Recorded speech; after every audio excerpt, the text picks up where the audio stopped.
Assalamualaikum warahmatullahi wabarakatuh. Nama saya Hanifa Fitri dengan NIM 0101213119. Di sini saya akan menjelaskan hasil UAS hadis tematik saya. Metode tematik adalah mengumpulkan hadis yang terpecah-pecah dalam kitab-kitab hadis yang terkait dengan topik tertentu. Kemudian disusunkan dengan sebab-sebab munculnya dan pemahaman dengan penjelasan dan pengkajian dalam masalah tertentu.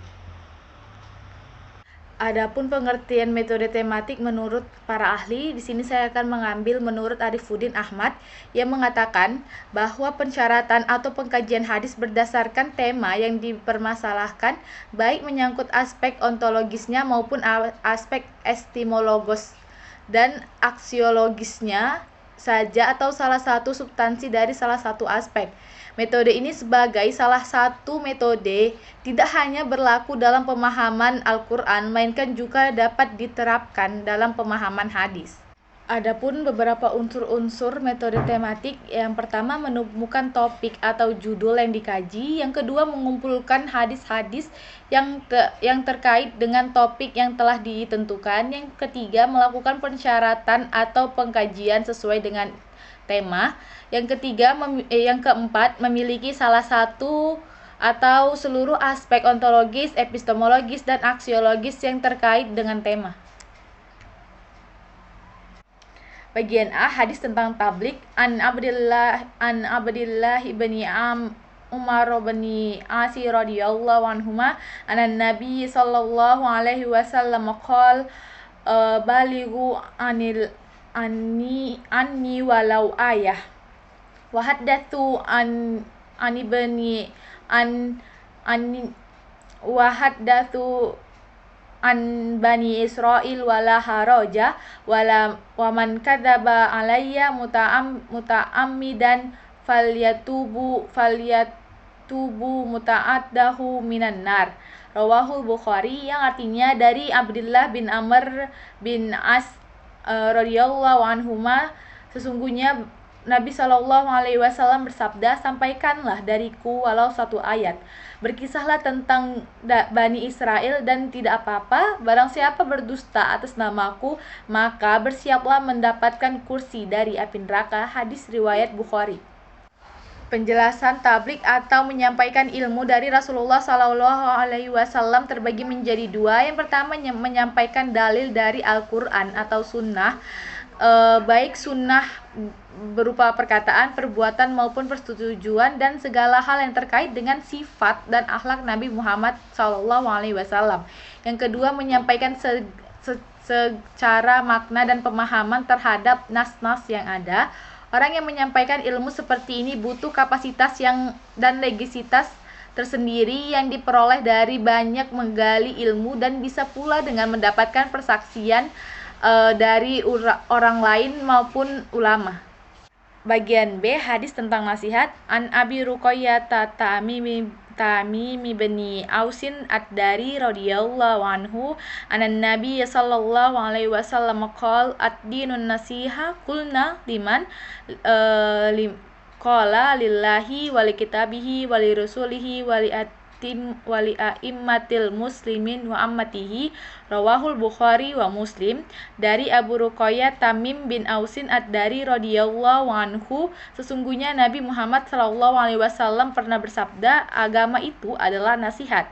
Kami bertanya untuk siapa? Lalu Nabi menjawab, untuk Allah, kitabnya, rasulnya, pemimpin-pemimpin umat Islam, dan untuk seluruh muslimin. Hadis riwayat Bukhari dan Muslim.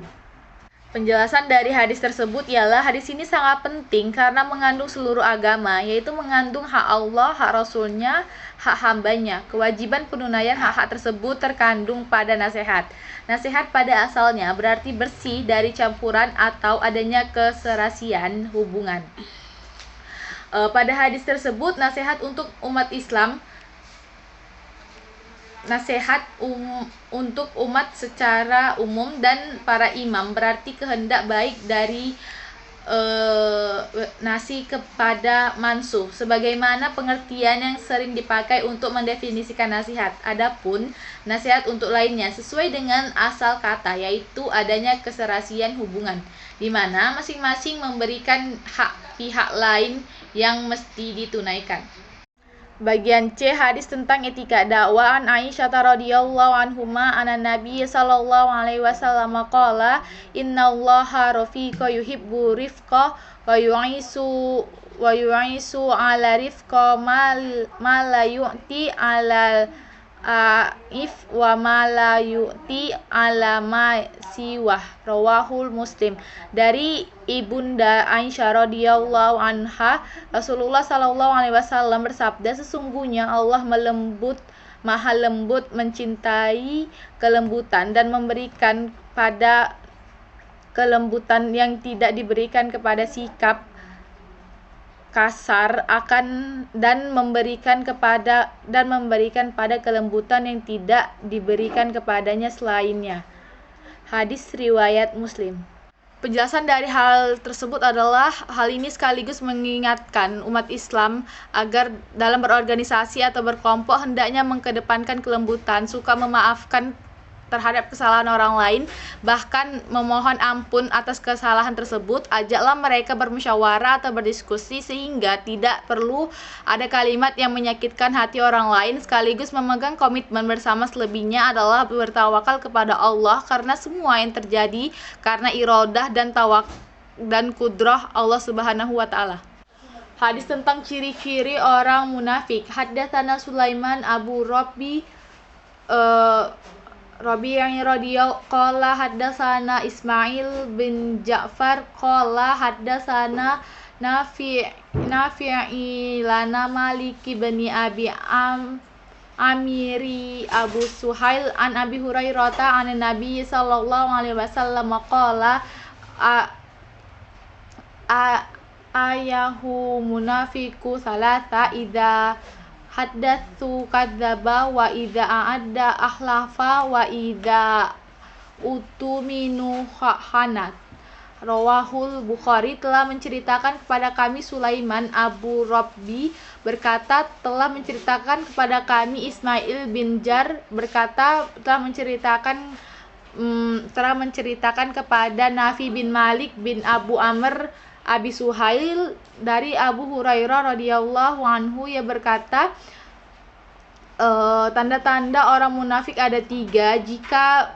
Yang pertama, jika berbicara Rasulullah Shallallahu Alaihi Wasallam dia berdusta, jika berjanji dia mengingkari janji, dan jika dia diberi amanat dia mengingkari kepercayaan atau dia berkhianat. Hadis riwayat Bukhari.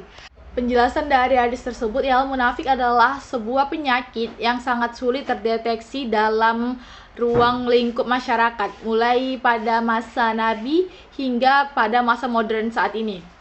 Mayoritas ulama menyatakan bahwa yang menyebabkan sifat munafik tumbuh di masyarakat adalah ketakutan mereka kepada orang-orang muslim. Sebab dengan penampakan yang palsu ini, mereka dapat melindungi diri, harta, anak, dan kehormatan mereka dari orang-orang muslim. Munafik secara bahasa berarti pura-pura, sedangkan menurut istilah, munafik merupakan pura-pura dalam suatu hal. Orang yang munafik disebut juga orang yang perkataannya tidak sesuai dengan tindakan atau kenyataan. Hadis yang terakhir yaitu hadis apabila melihat kemungkaran maka ubahlah. Hadisnya an Abi Sa'idil Khudri radhiyallahu anhu sami'tu Rasulullah sallallahu alaihi wasallam yaqulu man ra'a minkum munkaran falyughayyirhu bi yadihi fa illam yastati fa biqalbi fa illam yastati fa bilisanihi wa dzalika ad'aful iman. Hadis rawahul Muslim. Dari Abu Sa'id Al-Khudri radhiyallahu anhu, ia berkata, aku mendengar Rasulullah sallallahu alaihi wasallam bersabda, Rasulullah sallallahu alaihi wasallam bersabda, barang siapa di antara kalian melihat suatu kemungkaran, hendaklah ia mengubah dengan tangannya, jika tidak bisa maka dengan mengubah dengan lisannya, dan jika masih tidak bisa maka dengan hatinya. itulah adalah selemah-lemahnya iman. Hadis riwayat Muslim. Penjelasan dari hadis tersebut ialah kemungkaran adalah semua yang dinilai jelek oleh syariat, yaitu hukumnya haram. Kemungkaran yang diubah adalah yang terlihat mata atau sejajar dengan kedudukan mata yang mengubahnya ketika melihat kemungkaran tersebut. Kemungkaran tidak bisa terlihat mata, tapi diketahui masuk dalam pembahasan nasihat dan yang diubah adalah kemungkarannya. Adapun pelakunya, maka masalah tersendiri mengubah kemungkaran tidak sama dengan menghilangkan kemungkaran.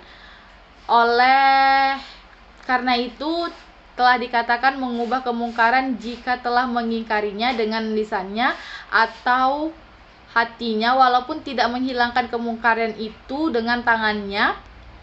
Batasan kewajiban mengubah kemungkaran terkait dengan kemampuan atau dugaan kuat. Artinya, jika seorang memiliki kemampuan untuk menghilangkan kemungkaran dengan tangan, maka wajib untuk menghilangkan dengan tangannya. Demikian juga jika diduga kuat pengingkaran dengan lisannya dan berfaedah, maka wajib mengingatkannya dengan lisannya. Adapun pengingkaran dengan hatinya, maka wajib bagi semuanya, karena setiap muslim pasti mampu untuk mengingkari dengan hatinya, yaitu meyakini keharaman kemungkaran yang dia lihat dan membencinya.